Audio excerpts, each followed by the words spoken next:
Bismillahirrahmanirrahim. Assalamualaikum warahmatullahi wabarakatuh. Nah, baik, untuk video kali ini saya akan menjelaskan tentang osilator clef. Ya, sebelumnya itu ada saya sudah menjelaskan tentang dua osilator sebelumnya, yaitu ada Hartley dan Colpitts ya. Nah, di sini kita masuk ke osilator clef ya. Nah, ini osilator clef ini merupakan jenis osilator yang pada dasarnya merupakan variasi dari osilator Colpitts ya. Jadi si clef ini merupakan variasi dari osilator Colpitts. Nah, perbedaannya di sini adalah pada osilator clef pada rangkaian tangkinya atau tank circuitnya itu terdapat tambahan kapasitor ya. Sehingga di sini kapasitornya itu totalnya adalah 3 kapasitor, gitu ya. Di mana pada osilator Colpitts itu hanya terdapat 2 kapasitor, gitu ya. Nah, kapasitor tambahan tadi yang ketiga atau biasa disebut dengan C3, ini umumnya memiliki nilai kapasitansi lebih kecil daripada 2 kapasitor yang lainnya, gitu ya. Nah, ini merupakan contoh dari rangkaian osilator clef atau sirkuit untuk osilator clef. Nah, bisa terlihat di sini ya, kalau untuk yang Colpitts itu kapasitornya di rangkaian tangkinya ini hanya 2, ada C1, C2, lalu diparalelkan dengan L gitu ya. Nah, di sini ini ada 3, 1, 2, 3. Nah, C3 ini nilai kapasitansinya lebih kecil daripada nilai C1 dan C2 gitu ya. Seperti itu. Nah, rangkaian untuk osilator clef adalah seperti gambar ini. Nah, seperti osilator pada umumnya, osilator clef terdiri dari 2 komponen utama, yaitu penguat di sini ya untuk amplifiernya sebelah sini dan ada komponen LC gitu ya. Terus di sini dari 2 komponen utama, komponen penguat yaitu transistornya dan komponen LC-nya. Gitu ya. Komponen LC itu yang rangkaian tangki ini ya. Rangkaian tangki ini. Jadi komponen utama di osilator itu ada rangkaian penguat dan rangkaian tangki. Gitu ya. Dimana nanti dari penguat ini akan ada balikan. Dibalikan lagi ke ada balikan dari rangkaian penguat gitu ya. Itu sehingga nanti hasil dari gelombangnya itu amplitudenya akan stabil gitu ya. Sehingga dibutuhkan penguat tadi. Nah, terus di sini ada R1, R2, dan RE ini merupakan resistor yang digunakan sebagai pembias transistor. Ada R1, R2, dan RE ya, ini sebagai pembias untuk transistornya. Terus ada CE juga di sini CE. CE ini merupakan kapasitor untuk digunakan untuk bypass kaki emitter. Ini untuk bypass. Serta C0 dan CI ini merupakan kapasitor penghubung dengan rangkaian tangkinya nih. Si amplifier dihubungkan dengan rangkaian tangki ini menggunakan C. Ada C0 dan CI gitu ya. Nah, untuk prinsip kerja osilator ini sangat mirip dengan osilator Colpitts ya. Ketika dihubungkan dengan sumber DC pada PCC yang ini, kita hubungkan dengan sumber DC. Ya, maka kapasitor C1 dan C2 ini akan terisi. Nih, kapasitor C1 dan C2 ini akan terisi. Ya. Akan terisi dan ketika kapasitor C1 dan C2 terisi penuh, maka muatan arus akan dialirkan melalui L dan C3. Jadi kalau ini sudah penuh, C1 dan C2 penuh nih, ini akan dialirkan si muatan-muatan listrik ini akan dialirkan melalui C3 dan L. Ya, sehingga nanti karena ini ada aliran muatan listrik, ini menghasilkan seperti gelombang elektromagnetik. Ini menghasilkan gelombang elektromagnetik. Di sini terjadi induksi listrik, gitu ya, terjadi induksi listrik. Seperti itu. Nah, lalu kemudian C1 dan C2 akan kembali terisi dan dari skema ini akan membentuk skema osilasi. Jadi intinya PCC ini dihubungkan dengan sumber DC akan mengalir ya ke C1 dan C2 sehingga nanti akan mengisi C1 dan C2 dengan muatan-muatan listrik. Setelah terisi nanti akan dialirkan ya. Muatan-muatan listrik ini akan dialirkan melalui C3 dan L di sini ya. Nah, karena di sini ada lilitan, ini akan terjadi induksi listrik gitu ya. Nanti jadi induksi listrik, medan elektromagnetik akan menguat gitu ya. Lalu kemudian ini kan nanti habis nih muatan di sini gitu ya. Nah, ini dari induksi listrik ini akan mengalirkan muatan kembali ya, mengalirkan muatan kembali ke C1 dan C2 gitu ya. Nah, C1 dan C2 ini akan terisi penuh lagi gitu ya. Setelah terisi penuh lagi nanti akan dialirkan kembali ke L, tetapi dengan arah yang berbeda gitu ya, dengan arah yang berbeda, arah aliran muatan yang berbeda gitu. Dan begitu seterusnya gitu ya. Mengalir kembali melewati L dan C, membuat di sini menjadikan atau menghasilkan medan elektromagnetik gitu ya.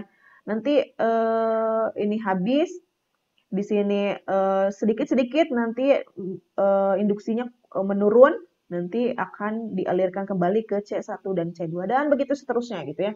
Sehingga nanti dihasilkan gelombang bolak-balik gitu ya. Atau gelombang AC. Nah, ini skema ini akan membentuk skema osilasi gitu ya. Skema tersebut yang tadi ya. Terus kemudian penggunaan C3 dengan nilai kapasitansi kecil ini tujuannya adalah supaya pada frekuensi tinggi nilai induktor yang harus digunakan dapat lebih besar. Gitu ya. Seperti itu, hal ini dikarenakan induktor dengan nilai besar akan lebih mudah implementasinya ya, serta akan mengurangi efek stray induktans dari induktor gitu ya. Namun penentuan nilai kapasitansi C3 tetap harus dilakukan dengan hati-hati.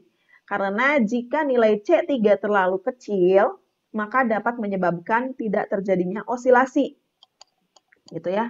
Tidak terjadinya osilasi otomatis tidak akan menghasilkan sinyal bolak-balik gitu ya. Karena komponen L dan C pada rangkaian dapat tidak memenuhi nilai reaktansi induktif gitu ya.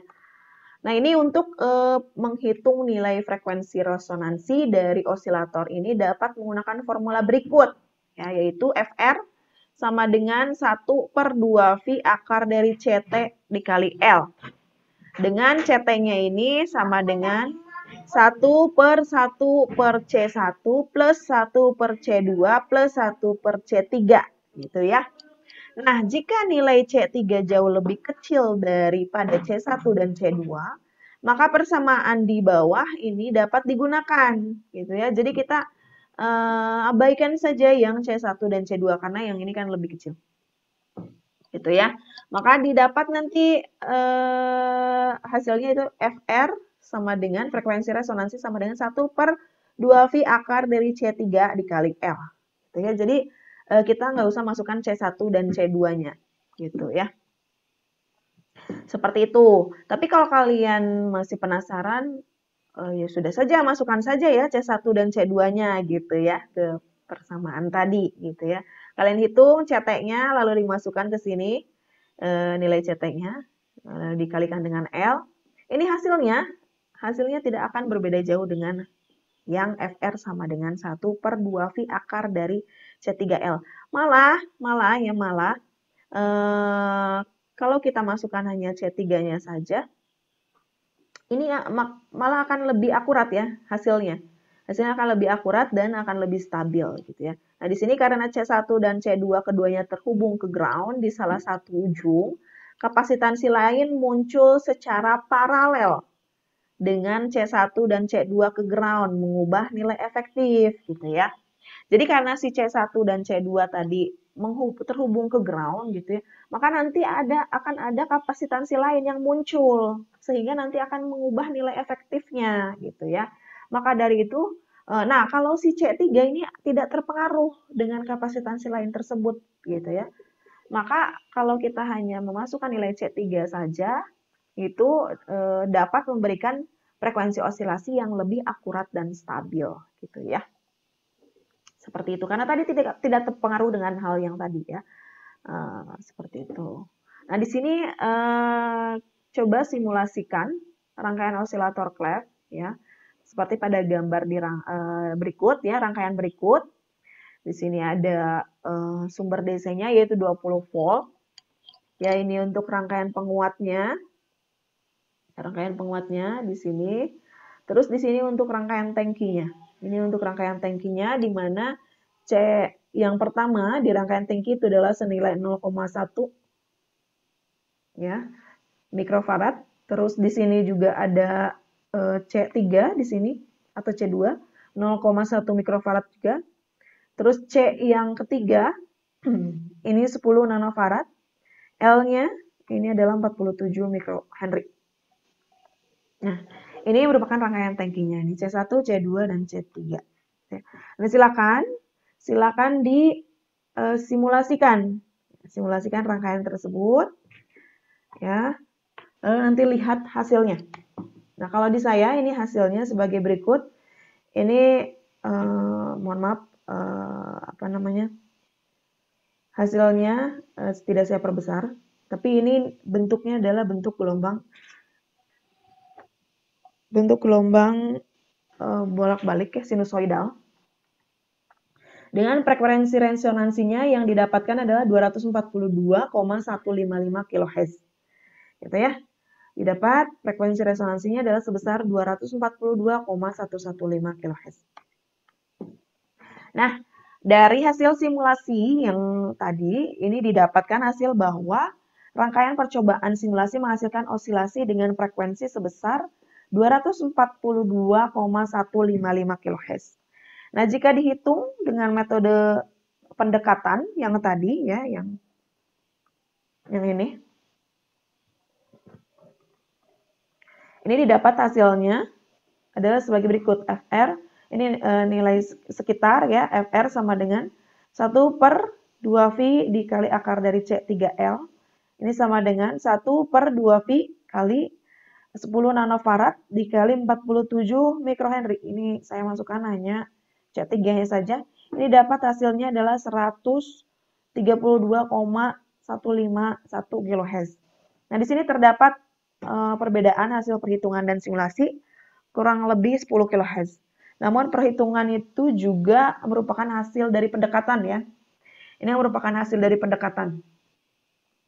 Sehingga dapat disimpulkan hasil perhitungan mendekati hasil simulasi. Kenapa disebut hasil pendekatan? Karena di sini lihat dalam rangkaian ini masih banyak komponen-komponen lain ya, komponen-komponen lain yang dapat mempengaruhi nilai dari frekuensi resonansinya gitu ya. Maka dari itu kalau yang dari si hasil simulasi kan ini udah dihitung semua-muanya gitu ya. Ada R1, R2, R3, L1, C1 dan lain sebagainya gitu ya. Terus dengan rangkaian tangkinya gitu ya. Itu sudah dihitung secara keseluruhan. Tapi kan kalau yang di sini, ini kita hanya menghitung dari rangkaian tangkinya saja. Maka disebut metode pendekatan gitu ya. Maka didapat ada perbedaan nilai. Dan itu sah-sah saja, tidak apa-apa. Kecuali kalau sudah nilainya terlampau besar gitu ya. Ini misalkan 242, misalkan hasil simulasinya misalkan 300 sekian. Itu sudah sangat besar gitu ya. Seperti itu ya. Ya, maka secara keseluruhan rangkaian osilator clef itu terbukti bekerja. Gitu ya. Nah, seperti itu saja untuk rangkaian osilator clef, gitu ya.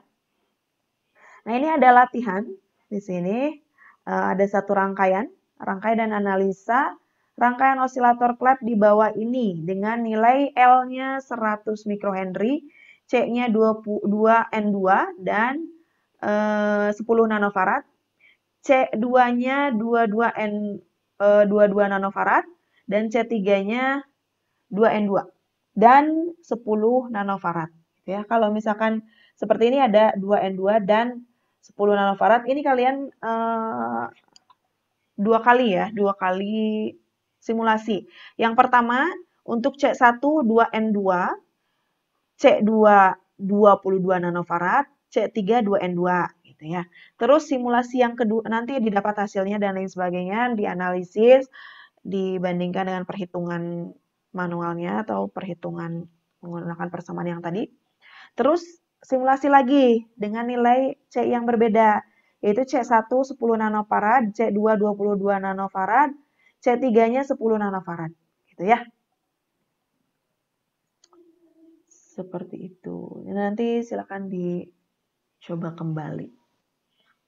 Terus di sini yang ditanyakan, apakah benar rangkaian di atas menghasilkan sinyal sinusoidal? Lalu berapa frekuensi resonansinya? Bandingkan dengan hasil perhitungan, gitu ya.